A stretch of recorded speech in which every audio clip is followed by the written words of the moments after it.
लिखा भागवत में कि शबरी ने कहां पर वेद पढ़े। शबरी नाम की भील ने, जिसके पास कितना बड़ा ज्ञान था। शबरी भील थी और शबरी का एक विवाह होने वाला था। विवाह होने वाला, रात को उसके पिताजी ने कई बकरे मंगवाए, भैंसे मंगवाए। शबरी ने पूछा अपने पिताजी से, पिताजी ये सब मेला क्यों लगाया जा रहा है, ये बकरे क्यों मंगाए गए। भील ने कहा, बेटी कल तेरी बारात आएगी, तेरा विवाह है और ये बकरे मेहमानों के स्वागत के लिए बुलाए गए हैं। शबरी ने कहा, मुझे क्या मिलेगा। उन्होंने कहा, तुझे दूल्हा मिलेगा, तुझे पति मिलेगा। उन्होंने कहा, 100 आत्माओं को मारने के बाद, 100 शरीर को खत्म करने के बाद मुझे एक शरीर मिलेगा। शबरी रात को भाग जाती है, मतंग मुनि के आश्रम पर दौड़ती हुई जाती है, महाराज मैं अपने घर नहीं जाऊंगा। शबरी राम नाम गाती है। मतंग मुनि को भगवान राम का दर्शन नहीं हुए, लेकिन शबरी को दर्शन हुए भगवान के। संत कहते हैं कि शबरी ने कहां पर वेद पढ़े, गोपी कब गई पाठशाला। गोकुल की गोपियां कौन से इंग्लिश मीडियम में पढ़ने गई सज्जनों, कहीं पढ़ने नहीं गई, लेकिन कर्म देखो, भगवान को उन्होंने छाछ छाछ नचाया है कि ताही अहीर की छोहरिया छछिया भरी छाछ के नाच नचावे।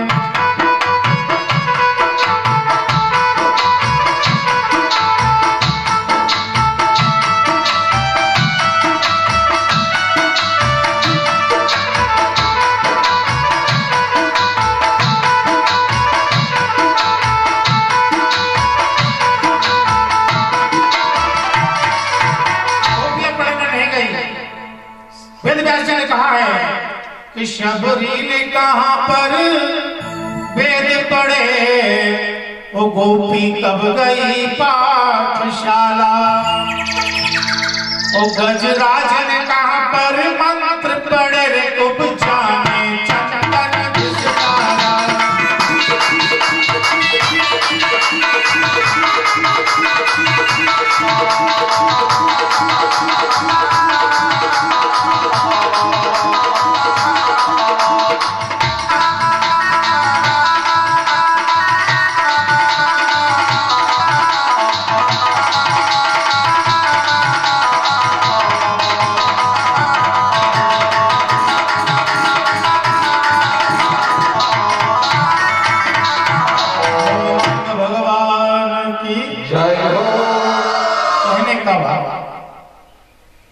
संकल्प बनाओ, रोज का नियम बनाओ कि ठाकुर जी के मंदिर में जाना है।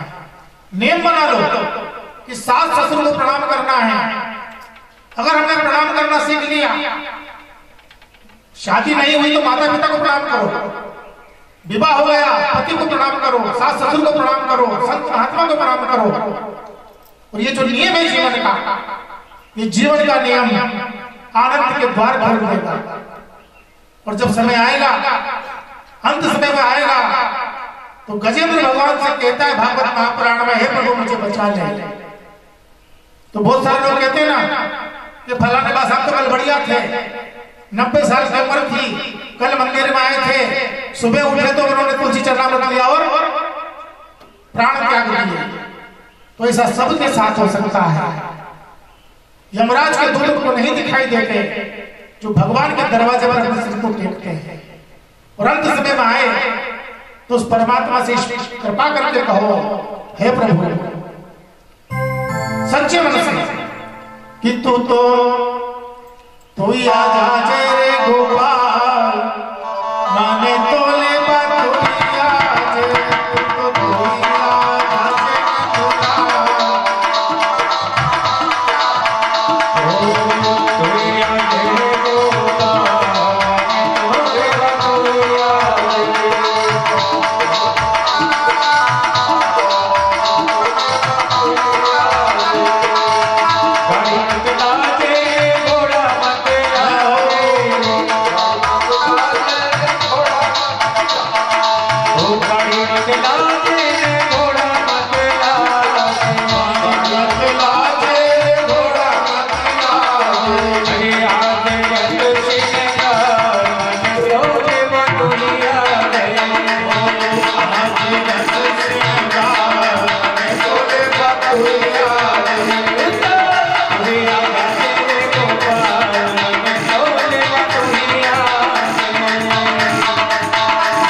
भागवत महापुराण सुखदेव जी महाराज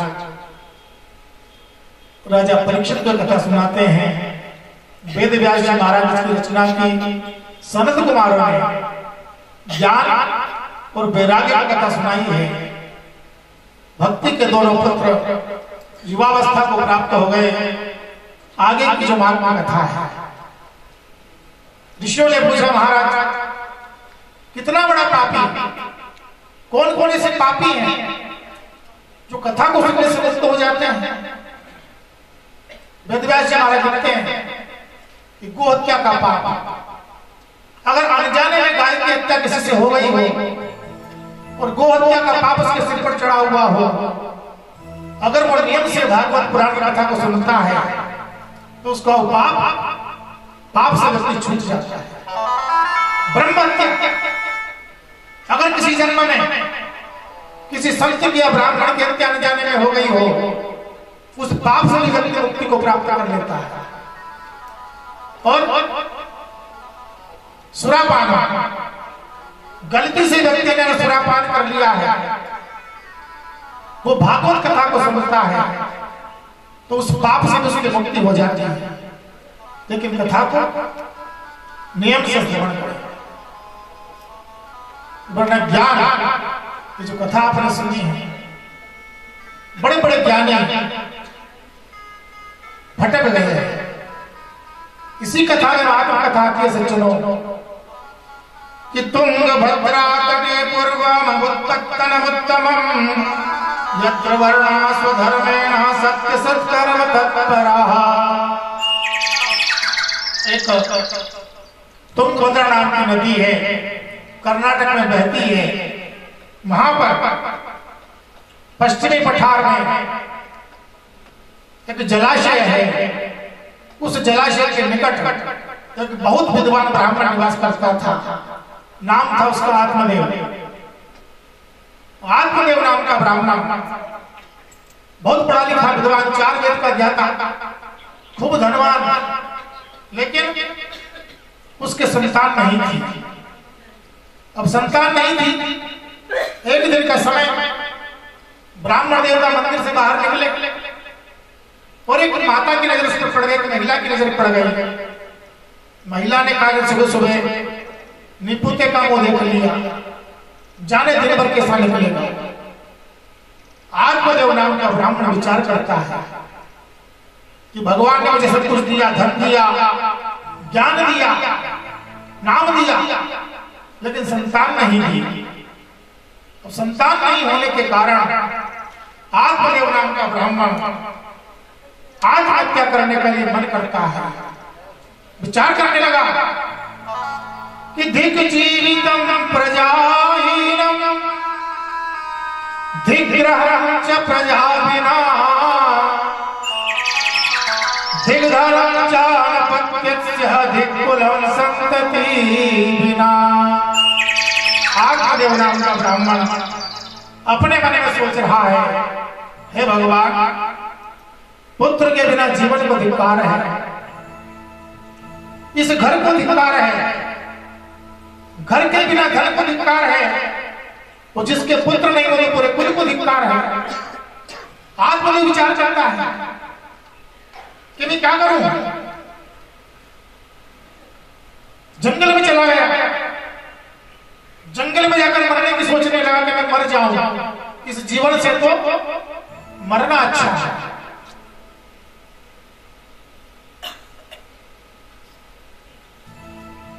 जंगल में चला गया, वहां पर सप्तऋषि मिल गए। ऋषियों ने आत्मदेव से पूछा, महाराज तुम मरना क्यों चाहते हो? मरने से अधोगति में चले जाओगे, प्रेत योनि मिलेगी, आत्मा भटक जाएगी। आत्मदेव कहता है, महाराज जिस गाय को मैं पालता हूं वो गाय बछड़ा नहीं देती, जिस पेड़ को मैं लगाता हूं उस पेड़ में फल नहीं आते। मैंने विवाह किया लेकिन संतान से मुझे नहीं मिला, इसलिए मैं मरना चाहता हूं। ऋषियों ने समझाया, हे ब्राह्मण, सगर के 60,000 पुत्र थे, लेकिन क्या हुआ? 60,000 पुत्र कपिल मुनि के आसन पर जाकर मर गए, उसको पुत्र का सुख नहीं मिला। महाराज उग्रसेन के भी एक पुत्र था कंस। ऐसे पुत्र को प्राप्त करके क्या करेगा ब्राह्मण? लेकिन आत्मदेव नहीं माना। ऋषि विचार करते सज्जनों, ऋषियों ने कहा ब्राह्मण मर जाएगा। उन्होंने ब्राह्मण को फल दिया और कहा कि देवता अपने घर को जाओ, अपने पत्नी को एक फल खिला देना, भगवान ने चाहा तो तुम्हें पुत्र प्राप्ति जरूर होगी। आत्मदेव नाम का ब्राह्मण फल लेकर अपने घर आता है, लेकिन घर में पत्नी बहुत कर्कशाशी, लड़ने झगड़ने वाली। फल दे दिया, कहा कि देवी फल खा लो। अब पत्नी को फल दिया तो पत्नी ने टेलीफोन लगाया अपनी बहन के घर। अपनी बहन से कहा कि तुम्हारे जिया जी कहीं से फल लाए हैं और कह रहे कि फल खाने से तुम गर्भवती हो जाओगी, तुमको संतान हो जाएगी, मैं खा लूं।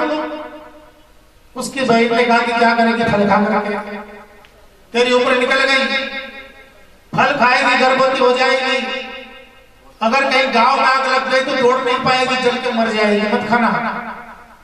कि संतान का क्या करूं?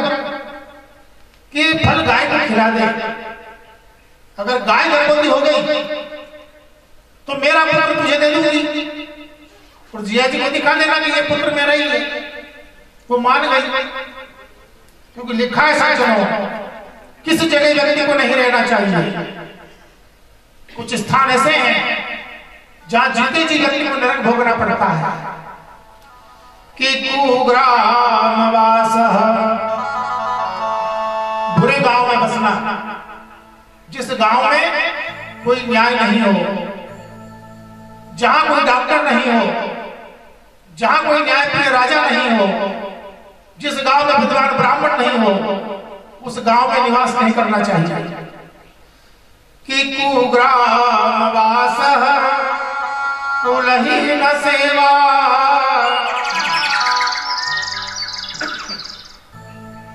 जिसके कुल का पता नहीं है उसकी कभी नौकरी नहीं करनी चाहिए। और कुभोजनम क्रोधम खींच भार्या, बासी भोजन और क्रोधी स्वभाव की पत्नी, मूर्ख पुत्रो विधवा कन्या, बिना अग्निनाशक प्रदहेत कायम।